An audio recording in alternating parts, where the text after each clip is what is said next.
Je pensais pas qu'on avait cet impact-là. Ça change le quotidien de tout le monde. Les besoins sont tellement différents d'une personne à l'autre. C'est pas le même service qui se donne. Il y avait l'équivalent d'un refus sur 2. Ça nous donne énormément d'autonomie dans les déplacements d'Étienne. Ça l'a permis à plusieurs personnes handicapées de sortir.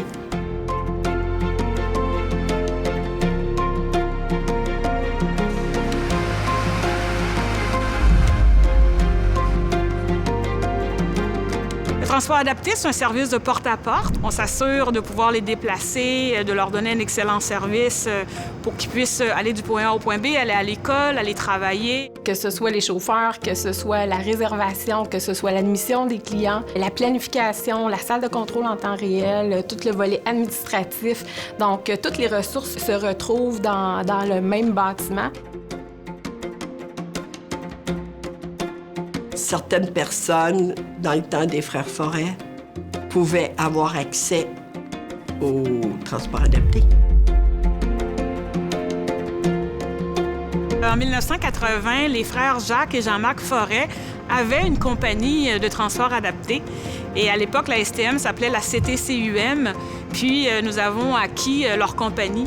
Alors, depuis ce temps-là, c'est tout un bout de chemin qu'on a pu parcourir parce que ce sont plus de 66 millions de déplacements que nous avons réalisés.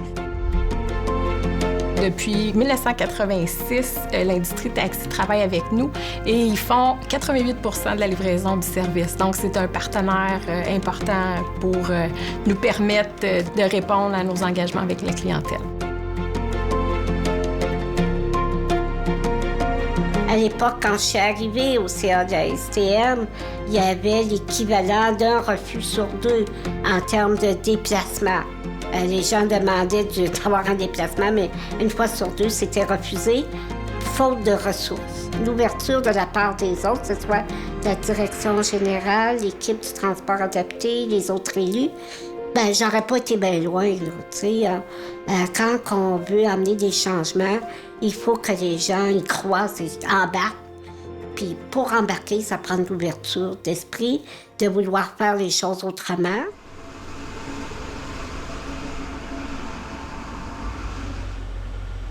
Moi, c'est David Routier. Je suis le papa d'Étienne Cance-Routier, qui est un jeune homme qui est diagnostiqué autiste non-verbal. À l'âge de 18 ans, Étienne a commencé à avoir son transport adapté. Il faut appeler, réserver, il y a toute une structure à faire. Bien, ça nous donne énormément d'autonomie dans les déplacements d'Étienne.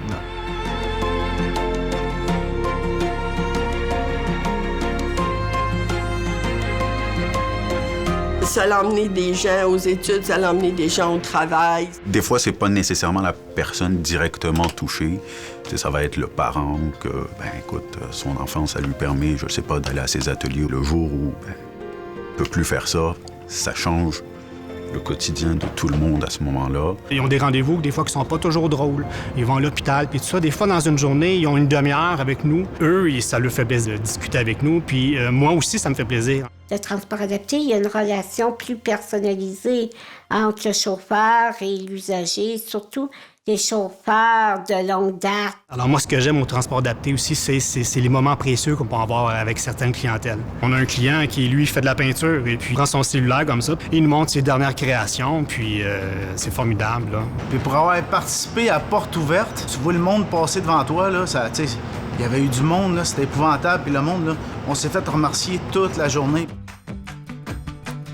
Moi, je suis très fascinée par les gens qui travaillent au transport adapté parce que c'est vraiment une passion. Et lorsqu'ils parlent de leurs clients, c'est comme qu'ils parlaient de leurs parents, de leurs amis. Et on voit aussi, il y a une chaleur humaine là, qui se dégage dès qu'on rentre au transport adapté. J'avais un intérêt pour venir au transport adapté de par la mission. C'est quelque chose qui rejoint mes valeurs. Puis je dirais que c'est ce qui vient chercher la majorité des gens qui travaillent ici. C'est pour ça qu'on est au transport adapté.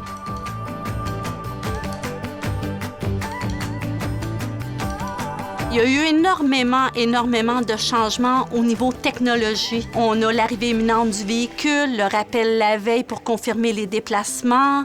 Le travail du commis a vraiment évolué parce que ça nous a amené avec le temps réel à pouvoir plus gérer les clients d'un coup Le commis fait plus juste répondre au téléphone puis dire « Je crois que le transport va être là dans 15 minutes. » Maintenant, on peut vraiment réagir. Le transport est là dans 20 minutes, c'est trop long. Je vais trouver un autre véhicule qui va y aller avant. Et au début, c'était compliqué. Pour avoir un déplacement, il fallait appeler 3 jours d'avance, il fallait être là 6 heures le matin, tenter d'avoir la ligne, puis tu n'étais même pas sûr d'avoir la ligne. Les dernières années, il est arrivé avec la plateforme plus informatique, avec CIRTA, où est-ce que là, on peut être un peu plus autonome, on n'a pas besoin de parler nécessairement avec un agent. Et en plus, directement sur le site Internet, on a un décompte assez fiable là, du moment que l'autobus ou le transport va arriver. C'est 0 refus. T'appelles, tu réserves, puis t'as le transport. Puis tu as le transport aux heures que tu veux arriver à destination. Pour nous, en 2025, notre quête, c'est vraiment d'acheter que des bus électriques, autant sur le réseau régulier qu'au transport adapté. Les défis, on en a beaucoup, ne serait-ce que pour le confort de nos véhicules. Le temps réel qu'on a mis en place, mais qui reste encore des pattes attachées pour rendre l'expérience du client encore meilleure.